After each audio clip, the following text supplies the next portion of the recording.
Good afternoon, and welcome to our webinar, Real-Time Applications, Network Infrastructure Steps for Success. My name is Kevin Cook, and I'm a Market Development Manager with Terabyte Corporation. I'm pleased to introduce Michael Mason, a 15-year practitioner in the IT marketplace with background in routing and switching in support of integrated solutions for the unified communications and data center network solutions. Today, Michael will speak about the importance of making sure your network infrastructure is ready for real-time applications and how you can set yourself up for success. So without further delay, please welcome Michael. All right. Thank you very much. Let me just talk here. All right. All right.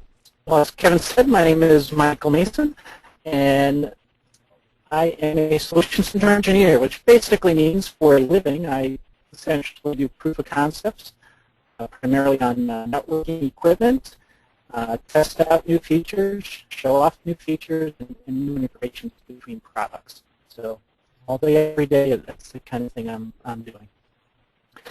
And today here, I'm just going to talk about some real-time applications and what you need to be looking at or putting forth in your infrastructure to succeed those kind of applications running in your environment. So first, a few definitions. What do I mean by real-time apps? Well, it can do lots of things.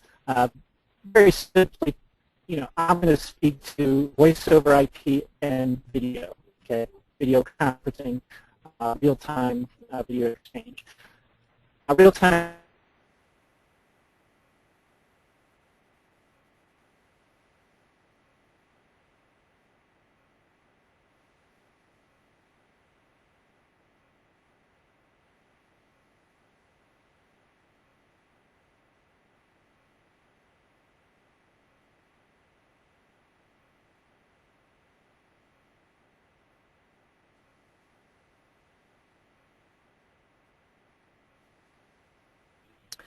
So before I go into that, I thought I'd just bring up a few things in general about networking and what's happening in the networking landscape. Okay, and really the first one I like to address is virtualization.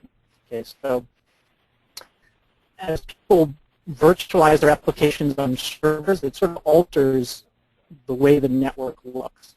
Okay, so as a network admin, if there's any kind of a problem, typically, I'd be able to see that problem from the network, and the server guy has a problem, they can address that problem from the network. With virtualization, it kind of obscures that. Some of the switching is actually happening within the server. Okay, it's moving away from the actual network. You could say the network is changing where it exists.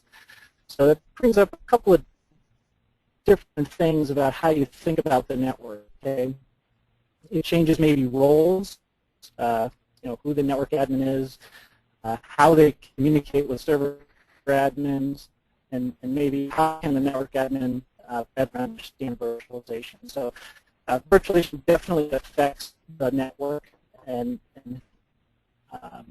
really how you diagram out your network, how the applications are running, how you can troubleshoot it. Okay, the other thing that's emerging from a virtualization standpoint are virtual network appliances. So again, we're used to network appliances. These might be firewalls or intrusion prevention devices that we use to help troubleshoot our network, to help protect our network. And a lot of these appliances are actually getting sucked in to being virtual machines. And really, from a networking perspective, we have to be aware of that and how those things are getting sucked in and how it affects our network. So really, virtualization part of the network is one of the larger trends that's really just changing networking as we know it today. Another trend I just want to bring up is the convergence on Ethernet. So there's a lot of, I come from a time where there was multi-protocol networks. So multi-protocol meaning there was FDDI and there was Ethernet, there was fast Ethernet, there was token ring, and all these things existed. And we've kind of moved to Ethernet, right? Ethernet 1. But there are other pieces that are still kind of coming into Ethernet. Probably the biggest thing is storage. Okay, so as storage kind of get moved on to the Ethernet network, that's certainly a large concern for how your network is performing. Okay, so either you want to keep that isolated or realize how the storage protocols will work. Okay, so with NFS, with iSCSI, with Fiber Channel over Ethernet, so the new age of shared storage, all those things are running on an Ethernet network, okay, and can affect how your network runs. Okay. And the last thing I just want to mention is the concept that we're, from a data center perspective, moving away from the spanning tree protocol. Right, so if any of you out there in admin spanning tree can certainly be your nemesis. It can be very difficult to troubleshoot. Yet in essence, it's very important to your network being successful. And really, as we get bigger pipes in our network, okay, so 1 gig pipes, we get 10 gig pipes, soon there'll be 40 gig pipes and 100 gig pipes and those kind of things. It's really hard to lay down a couple of 10 gigs and tell me that one of them is going to be blocked via spanning tree. Okay, so there are new protocols arising, new designs that are coming out that essentially eliminate spanning tree from the equation, okay, where we can have multi-path I/O on an Ethernet network. Okay, so one of those, for instance, that is a standard being developed is Trill, okay, and it helps us just kind of plug everything in and allow things to find the best path throughout the network. Okay, so we'll slowly see spanning tree seep out of the network in a data center type of environment. All right, so now back to really real-time applications on the network. So first is to define the problem. We have data traffic and then real-time traffic, and really the traffic patterns are quite different between those two devices.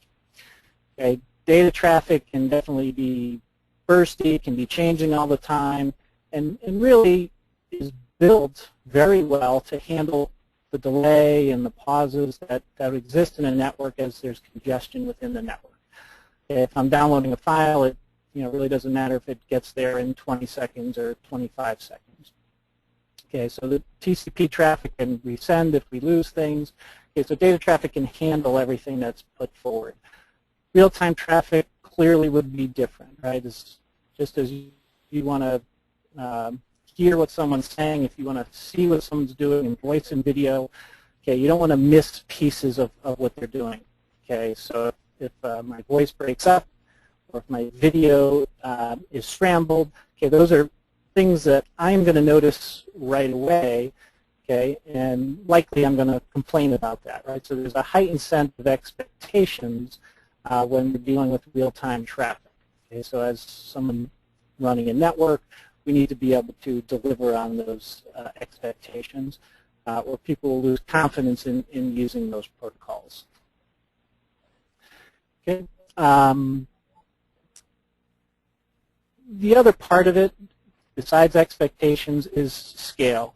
So many people will go ahead and run pilots, pilot of video, pilot of voice, and perhaps it works in a pilot scenario. But as sort of the network grows and usage grows of those applications, we can definitely see some scaling issues that are associated with that. So we don't want to go back and try to fix those issues after they've happened, right? We want to plan for those things beforehand. We want to understand what's likely going to be happening from a bandwidth perspective on our network and prepare the network so those applications can actually run. Okay, so understanding the problem in front of us and preparing ourselves is really what we need to do. Okay, and then really the other thing with QoS is it's really got to exist in as many places as you can get, be it wireless. Yes, there is QoS functionality that can exist in a wireless environment. Within a LAN, yes, you need it on a LAN as well as a WAN. Now there's these three little things I like to call the three bandits of voice. Now, of course, they are bandits of video just as well, but packet loss, delay, and jitter. I think I just like the sound of 3 bandits of voice. So really, these are the things that, in the end, affect how we hear audio traffic through the network, how we view video traffic through the network. Okay, so if we lose packets, that's going to cause something to be chopped up. Now, if you just lose one packet, for example, which is shown in this this picture here, oftentimes we can reconstruct that packet from the packets around it, interpolating the information. So a single packet isn't that big a deal. When we start losing multiple packets, that becomes a big problem where really everything will start sounding clippy and poor quality. The other thing would be delay. Okay, so as my voice packet goes from here to there across the network, there's a lot of elements at work there. Okay, so there's packetization, or the codec for the voice. Okay, so turning it in from my voice stream into a packet using a codec. There's queuing, leaving the device. There's serialization, actually putting the packet on the wire. And then there's propagation of the network. Okay, so propagation would essentially be to get from New York to Los Angeles. It's going to take more time to get from New York to Chicago. Okay, there'll be a millisecond difference just for that packet essentially to travel across the country. And the other piece of delay is really the jitter buffer, and jitter, in fact, is also the third bandit of voice, so to speak. And the jitter buffer essentially will take in the packet, pause it for a moment, put all the packets in the right order, and then deliver it up to the user.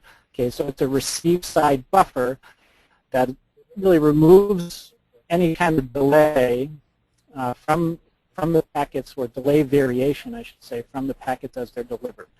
Okay, so if there's delay, that's one thing. If there's variation in delay, it's essentially just as bad. So the jitter buffer will do that. Okay, and essentially the jitter buffer, there's a trade-off. Okay, if the jitter buffer is large, okay, we can essentially save more packets. Okay, if they came in out of order. Okay, but the trade-off would be, is the bigger the jitter buffer, the longer the delay that you would have. Okay, but packet loss, delay, and jitter are what we're fighting against for voice and video. So what we have here is a little roadmap, steps to success to running these applications on your network. So that's essentially what we'll talk about today. We have cleaning up your network, discussion on security, resiliency, and then really the rest is QoS, and then how you monitor and create policies around that. So first things first is network cleanups. This is the basic blocking and tackling of your network. Now, what it is you often have these problems already existing in your network, okay, but TCP works in such a way that you don't notice, or it's something that you can't ignore, right? There's a performance penalty with all the things listed here, but you can often overcome those performance penalties. And it's not until we start adding some of these real-time applications to the network that we expose really existing networking problems. Okay, so the voice and video aren't causing necessarily networking problems. I mean, perhaps they could cause a high CPU utilization. But they will certainly be affected by existing networking problems more than other things. Okay, so the most common is duplex mismatches. So in the old days, and actually when I started on this job here, this network was full of them. What had happened was there was my buddy here is a network admin from back in the day, and he believed that you lock it in, right? I lock in 100 meg, and I lock in full duplex. The problem is, if both sides aren't completely locked in, you definitely run into an issue where you're kind of dropping packets and really creating a big performance penalty. And the truth is, certainly today, with current products, auto negotiation works great. Okay, so if you start locking on different sides and you don't always methodically lock both sides down, you're going to have problems. So essentially, my recommendation would be to set everything to auto, except in fairly rare circumstances where you decide you want to lock something up. Okay, and if you have to lock something up to solve a problem, that could be really an indication of something else that's wrong. Perhaps even if the cable is bad or the punch down, something wrong with that. I do recommend checking all your switches. Just look at the interfaces on the switches throughout the network. Look for late collisions, runs, CRC errors. Again, these can be cabling problems. Typically, it wasn't punched down properly or the run's too long. So those errors will catch up to you if we don't clean them up. The other one here is really our spanning tree domains. I mentioned spanning tree earlier, and that, wow, it'd be real nice if we can get away from that. But it's really not uncommon to come into a scenario where the spanning tree is just kind of out of control and creating a lot of traffic on the network. Okay, so oftentimes people don't set who their root bridges are. We can have different spanning tree results on different VLANs. So if you have a lot of VLANs and a per VLAN spanning tree, there can be all sorts of crazy things going on. And if there is a problem, it's very difficult to actually troubleshoot. Okay, the most common way to end up troubleshooting spanning tree is unplugging stuff and seeing what happens. So you certainly want to limit your spanning tree domains as much as possible, like creating smaller domains, and then you really want to have it documented what your topology is, what you would expect from your switches in your network. Okay, you should also be checking your routers and switches for utilization, and then really the other common issue that we'd like to see avoided in the network is to have multiple paths. So some of the packet ends up traveling in different ways. So really I call it an asynchronous path. So maybe one way it goes direct, but the other way it takes this back door. Just the way the routing is set up or the way the spanning tree is actually set up will cause the traffic to go in different paths where one is a bigger performance penalty, and it causes your packets to remain out of order. So there's some considerations should be put into effect of the flow of traffic between the different devices and the different places in your network. All right, so the thing about here is the 800-pound gorilla in the room.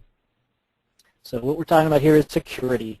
So I think we do want security to be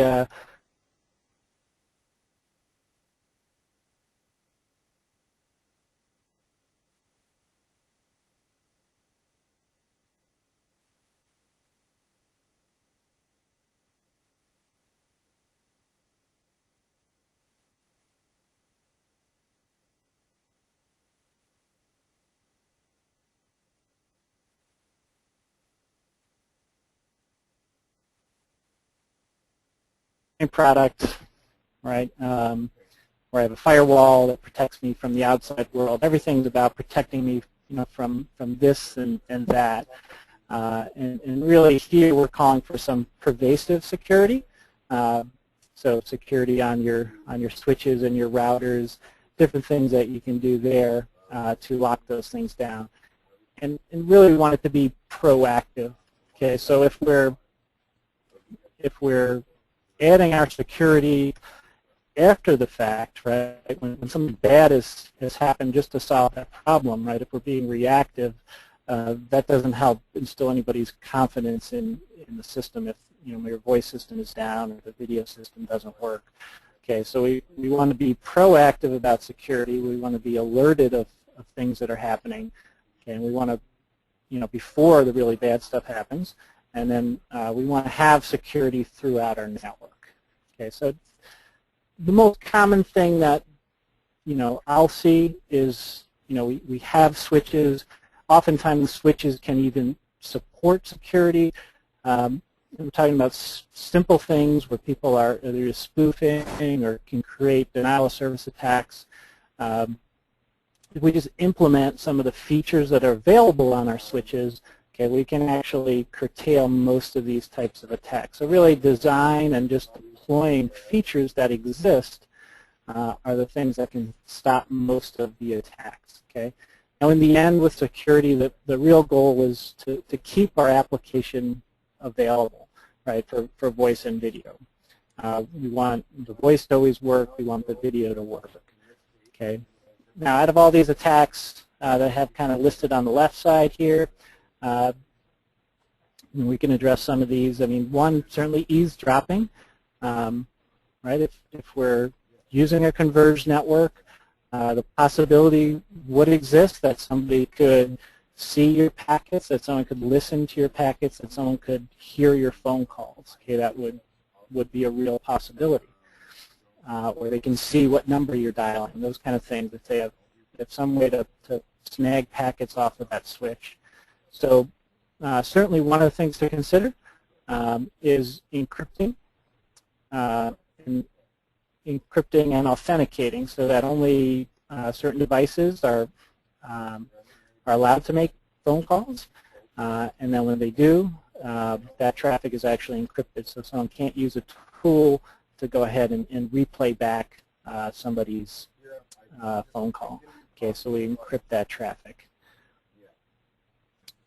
Certainly, real basic would be creating VLANs that are, for voice and video that are separate and don't just mesh with user VLANs, and that'll protect you from a lot of that. Okay. The other issue I'll see with security is that many people will implement soft phones on their PCs. So essentially, the phone sits on the same network as the PC would, which would then be outside of what we call the voice VLAN. Okay, so oftentimes we'll see the actual soft phone client VPN, even internally on a network, to create a secure connection within the network.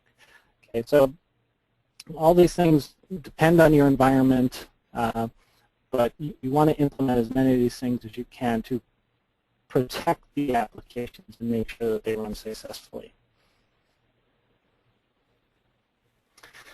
The next one here is resiliency. Okay, we want to build a network that's available and reliable. Okay, one thing we could do is keep our equipment up to date. Okay, power supplies only have a certain lifetime. This is probably the principal factor there. So if we have a policy where we kind of roll through some different switches over periods of time, that's healthy for the network. Okay. Another part of availability is power, specifically PoE. So certainly a UPS, in that environment, so that when power goes out in the wiring closet where we have our PoE switches, we can support those off UPSs, and really the phones can stay alive even if, say, the local PCs are off if you don't have UPSs at each station.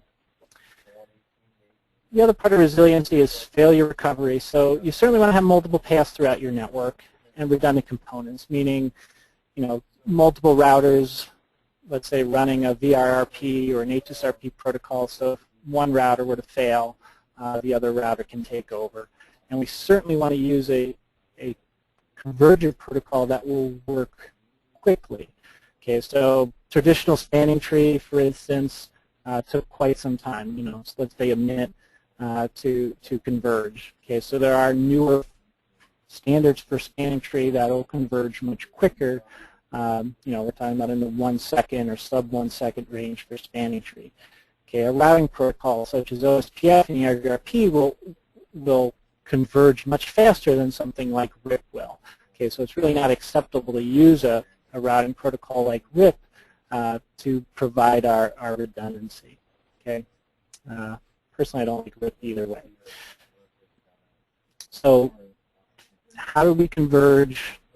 Do we have multiple paths that converge quickly, and do we have the redundant components? Now the other thing I have down here is a feature called performance routing. That's actually a Cisco feature, okay? And really that's more of a case of a brownout type of scenario. So let's say something didn't completely fail, and those are the harder kind of failures to sort of succeed around and resolve, okay? Because, you know, let's say a ping will work, or, you know, those kind of things, but still when I make a voice phone call, the performance isn't very good. Okay, so performance routing is the ability to route not just based upon the metrics of the network, but actually the performance of the network. So the router essentially have the ability to take things into account like delay and jitter and packet loss, okay, and make a routing decision based upon that. So if there's a path that's essentially cleaner from a delay, jitter, and packet loss perspective, I can reroute traffic dynamically that way. Okay. Essentially what I put down here is route based upon MOS. MOS is a mean opinion score, which is essentially it's a user-generated opinion on how well something sounds based upon our 3 bandits of voice. Okay, so performance routing is something you can certainly look into. All right, so the basic model of QoS is more than just voice gets prioritized over data, although that's certainly one pretty big piece of it. Okay, so in this example here we have really 3 classes of traffic, and this is kind of a broad stroke. But we have voice traffic, we have data traffic, and then we also have something we'll call scavenger traffic. Okay, so voice obviously gets the highest priority.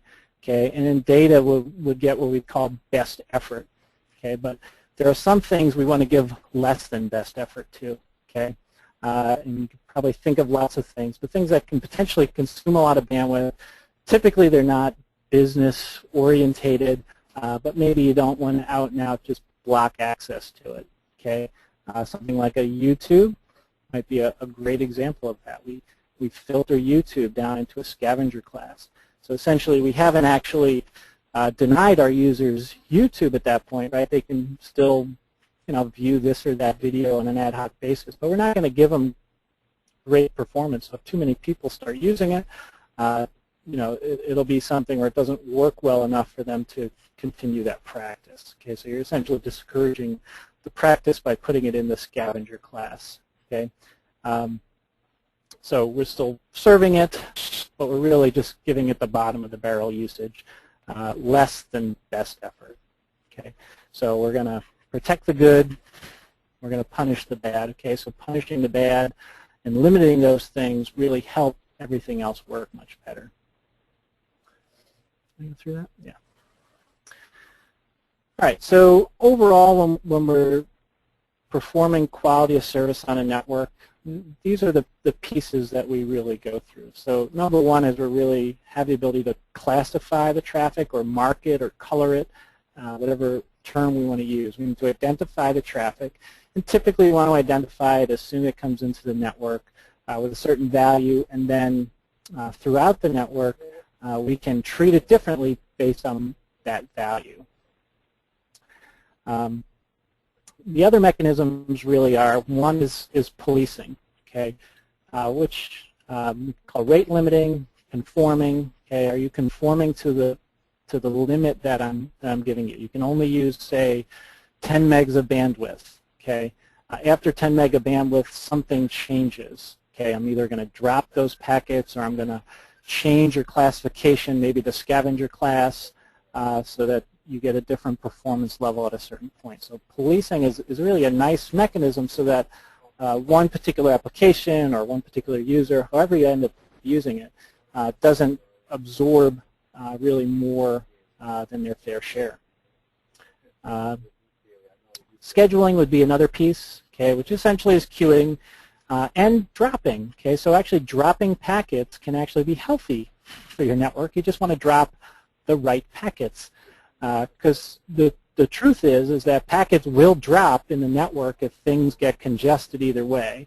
Okay, so if we take that into account, well, we're going to drop packets, We want to make sure we're dropping packets that will behave well when we drop them instead of ones that won't. Okay, so we're going to drop our, let's say things in the scavenger class or things that are in a TCP-based best effort class. We'll drop those, but things like voice and video and maybe my CRM application, we'll put those in a little bit of a higher priority where those will be less likely to have packets dropped. Right, so a little bit about QoS. We have voice, we have video, and we have data. And really all I want to say here, the parameters around this, how much latency would be on the network. Really you want less than 150 milliseconds. You want 30 milliseconds or less of jitter, and you want certainly less than 1% of packet loss in one way. So essentially voice and video are very similar. Okay, the only difference is that video really can suck up a lot more bandwidth. Okay, so the considerations on video will relate to the amount of bandwidth it can use and really suck up from your network, okay, which we'll kind of go over as we go here. Now I just want to touch a little bit upon, when we do say, we're going to classify or mark or color our traffic, a couple of different ways to actually classify it. Typically we're going to be classifying at layer 3.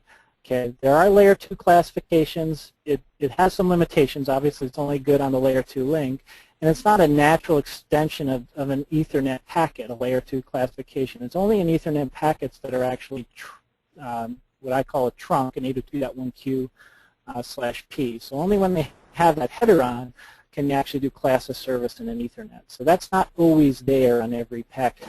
Okay, but as we communicate IP, there is in the IP header, there's IP precedence, there's the PHB or per hop behavior number or DSCP, which all these things relate to each other, essentially use the same part of the packet. Just the DSCP and the per hop behavior are more flexible than what the IP precedence does. Okay, and the predefined notions of, if you have video conferencing, you're going to have this kind of marking. If you have transactional data, right, you're going to have this kind of marking, scavenger, and so forth.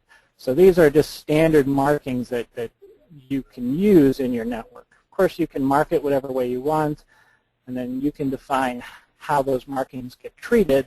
There's just a sort of a standards or best practice of how you would treat these things. Now, the other part about marking is there's a concept of trust. Okay, so who do you trust, what devices do you trust, and where do you trust them? So, so one conversation certainly worthy of having is, where is your trust boundary? Okay, so your trust boundary can go as far as your endpoint, right? So if you completely manage your endpoints, if you trust your endpoints, then you can allow the endpoints to mark their own traffic. Okay, now on a college campus, something like that, I certainly wouldn't allow an endpoint to mark its own packets, right? You certainly, on your switches, is where you'd mark the packets. In this case, commonly up to the IP phone, you trust the IP phone, but you don't trust the device behind it. So really, as close as you can in your environment, you would mark your packets there, as close to the boundary of trust that makes sense. And then you go ahead and support your environment. Now, even in a switched network, and I sort of alluded to this earlier, we have buffers and we have queues. Now, when we talk about voice on a network specifically, it's certainly not about the bandwidth, right? So a voice packet doesn't use that much bandwidth. So I have a 10 meg links, I have 100 meg links, I have gigabit links, right? My 100K voice is going to be just fine, even if I have lots of them. And that's true, okay? The issue is more about buffers, okay, and congestion. When there's congestion at a given point, okay, not as an overall bandwidth amount like 100 meg or gigabit would be, I can run into a buffer problem. Okay, and if I just drop the tail end of those packets, and let's say it happens to be the voice packet that gets dropped, okay, I'm going to start to have problems with my voice. Okay, so one is for certain types of traffic, that's priority traffic, I'm going to zip it right through, not even go into the buffer, essentially point right through to the queue. For other kind of traffic, I'm going to put it into the buffer, okay, but I'm going to use my markings to determine, okay, this stuff is more likely to get dropped than all the other stuff. Okay, so if I have a lower DSCP marking, those packets will be dropped. A higher DSCP marking, it's less likely to be dropped, so your business applications will succeed in the network when there are points of congestion. Okay, because certainly when you build out a network, it is oversubscribed, right? You have 24 10100 ports on a switch, and you have a gig or a couple of gig uplinking that. Okay, or you have 24 gig ports. There is a possibility that those ports get oversubscribed, and that all the traffic is going to one port, or those kind of things. Now, QoS can also exist in places where you may not have the same kind of control. So there is a concept of guaranteeing your quality, and then there's a concept of best effort. Okay, so you just have to make sure a user understands that if they're on their laptop in a hotel room with wireless, that it's a best effort experience, or if they're at the business and you have control over it, you can guarantee the voice quality. Okay, this is just another look at queuing, and I just wanted to really make it clear that from a queuing perspective, and this is typically more in a router than in a switch, okay, as you get packets, you can zip stuff through to a priority queue, okay, and then everything else, okay, you can break out into more generic queues and then decide which pieces of the pie those things get, okay, but they'd still be sitting in the buffer, they'd still be available for dropping, okay, unlike the traffic in the priority queue. Another decision to make in QoS is whether you want to shape or police. Okay, and really the basic difference here in policing is that we're typically going to be dropping the traffic, right? So if we hit a certain amount, we're just going to drop those packets, and hopefully the application will slow down or behave. We're shaping, okay, we're going to be buffering those packets and then try to smooth it out into the line. We're not just dropping stuff as it goes through.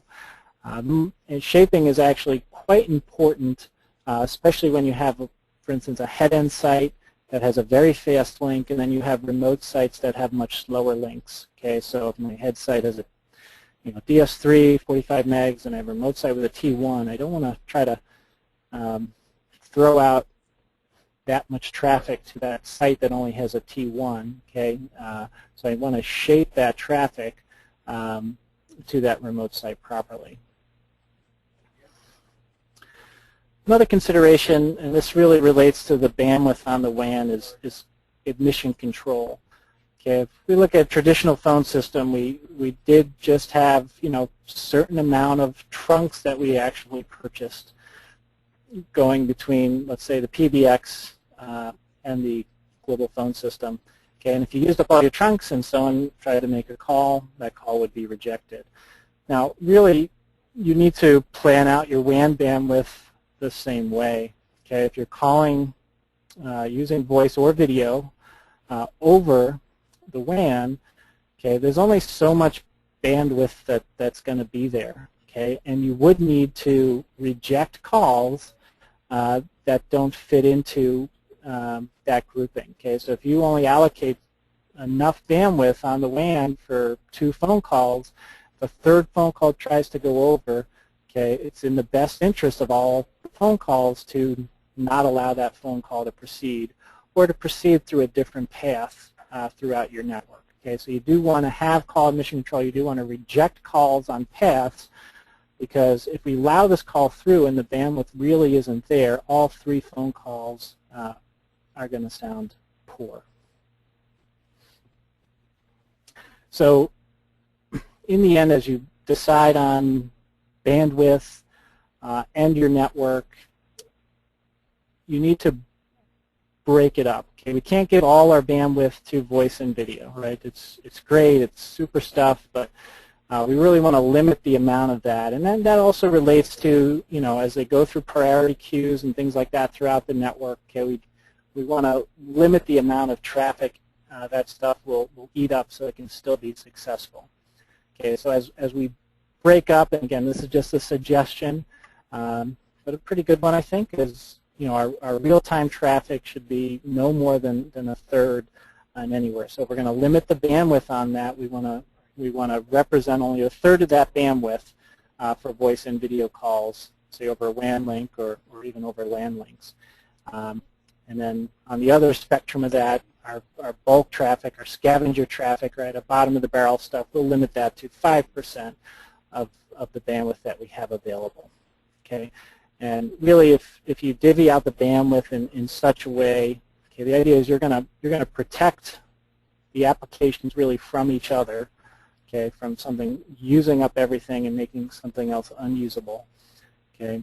And really, what we end up with is all our services essentially can become guaranteed and reserve the bandwidth as it goes through the network, so that when you reserve the bandwidth, when you're going to essentially make a video call, something else might have to get rejected or rerouted to an alternative link.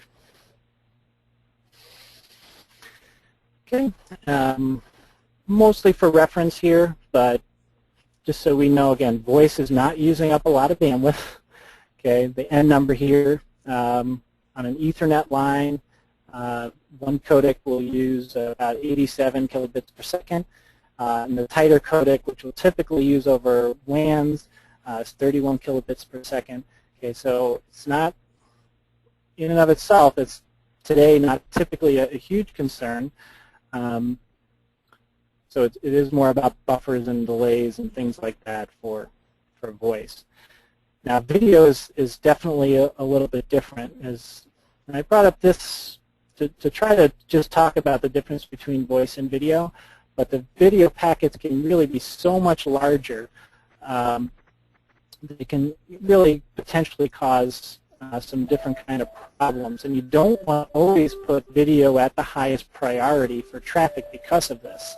Okay, so if you have this huge amount of traffic with the highest priority in the network, okay, these large packets driving through, that can certainly affect the voice in a bad way. So video typically is classified a layer lower than voice. And the other thing to keep in mind is the voice traffic that's with the video, right? We typically want those things synced up. So if I have a video conference call, the voice traffic that leaves typically should be running at the same priority level as the video traffic. Okay, so AF41 is the designation recommended for video traffic. Right, a few words about just monitoring and alerting. Okay, there are things out there that can tell you about delay and loss and jitter and tell you that these things are happening. Okay, you want to know these things are happening. So you want to see that the network is degrading, and perhaps you can do something about it before you start dropping phone calls on users and things get disconnected. Okay, so that would certainly be one thing. I do recommend just testing your endpoints out as you make phone calls. Typically an IP phone or video conferencing system, you know, you can look and you can just watch if you've got packet loss just on a given phone call. So if you want to sort of do it a more inexpensive way, you certainly want to check those things out as you use those systems. And you know, so really some applications should be in place to alert you when these things are happening. You know, these can be as simple as you reading your syslogs or having something that gather those things, or your SNMP packets for you. What it is it's usually the second problem that ends up getting you, meaning you built your network in such a way that it survives the failure of one thing. But if you don't know that that thing failed, and then the second thing fails, that usually causes a pretty big problem, right? It's because you try to troubleshoot it by limiting things, and then if you don't know there's two things wrong, significantly increases your time to solve a given issue. Okay, so some kind of monitoring application is certainly in order. And I kind of threw this one in here. This is something that's built into the Cisco routers, which is IP SLAs, which essentially would be routers communicating with each other or with a server somewhere, and it could send different protocols through the network and give you all sorts of interesting information. Okay, and there are applications you can buy to take that information in and report on it and help you understand it, or you can just read the information from the routers of how well VoIP should be trafficking this link. Okay, and lastly here we just again want to talk about just policy. To have a successful network, networks go down. Sometimes it's because something fails, sometimes it's the application, sometimes it's the hardware, but most often it's usually something of a human error, right? So I had a type, last but not least, we had a gorilla in the room, which was menacing and threatening, and we certainly wanted to do what it said. But here we have something, maybe this is imposing, but today not as threatening, but certainly something to consider about on your network, and that's IPv6. Okay, so I don't know about everyone else, but certainly it's there. You probably heard of it. You probably know it's there. But at some point, you're likely going to have to deal with it on the network. Okay, so if you're not already, consider this a suggestion. Okay, so lots of different applications, operating systems all supported at this point. It offers certainly some advantages, but it can also potentially break different pieces, so not every element of the network can behave well with it. Okay, so it's certainly something to consider. It's something to consider your switches and routers and firewalls that run in your network, whether they support this protocol, and and to what level. Do we support IPv6 security? Do we support IPv6 QoS? Can I route it? Those types of things. So the Global Address Registry will stop giving out those addresses sometime next year, and then ISPs will probably have them for a short while after, but essentially the end is near for IPv4, and we certainly can't really completely ignore it. So this is sort of a call to action to at least start thinking about IPv6 in your network. Okay, and I think that's all I have. Excellent. Thank you so much, Michael. Let's jump right into the question and answer portion of the webinar. Our first question here is from John, and John wants to know, can QoS be applied to an MPLS network? Well, absolutely. Typically, I don't know what scenario, typically the MPLS will all be on the side of the provider who's doing the MPLS. But MPLS certainly has a QoS component in its header. So you either control that or you don't. And if you don't, then someone would have to do that for you. But yes, MPLS has a QoS component to it. And another question here from Darren. Darren wants to know, what applications for monitoring delay, loss, and jitter might you recommend? Well, I recommend trying different things. There are a variety of things out there. So again, there's just what's built into, let's say, your routers, and then you taking that information in. Okay, there are tools you can try. SolarWinds would be one company, for instance, that has those types of tools where, again, it's seeing if it meets your needs, and that would be without really purchasing it. There's NetMRI is a product that's out there. Okay, I'm not sure if we want to promote a certain one, but there's plenty of tools out there that actually will do that. NetQoS would be another application. NIMSoft. Okay, those guys, I'm not sure if they have ones you could download and test though. Excellent, thank you. And another question from David. David wants to know, from a design standpoint, when approaching a application like Voice over IP, what are the few primary or few first steps you need to take to make sure that your network is in shape? Well, I think you know, I think it would always start with the basics, right? And I think you just want to make sure the network's as clean as it can be, and that from a design perspective, it's not very poorly oversubscribed at a certain point. Okay, so oversubscription is fine. Okay, you just don't want, you know, all your users behind one switch, and that switch has a 100 meg uplink, right? So you just want to make sure the network is balanced, and then you want to make sure that the network just doesn't have errors already built in that you're just going to expose. Again, to me, it's just a matter of, you know, going through your switches, let's say, making sure there's not a ton of errors anywhere. Okay, creating VLANs that isolate the traffic, and then giving it a go and trying it. Excellent, Michael. At that, I'd like to conclude this webinar. I'd like to thank you all again for your participation and insightful questions. I hope that this webinar met your expectations. Terakai Corporation will be hosting these regularly, and we'd love to have your input on topics. Thank you again, and good afternoon.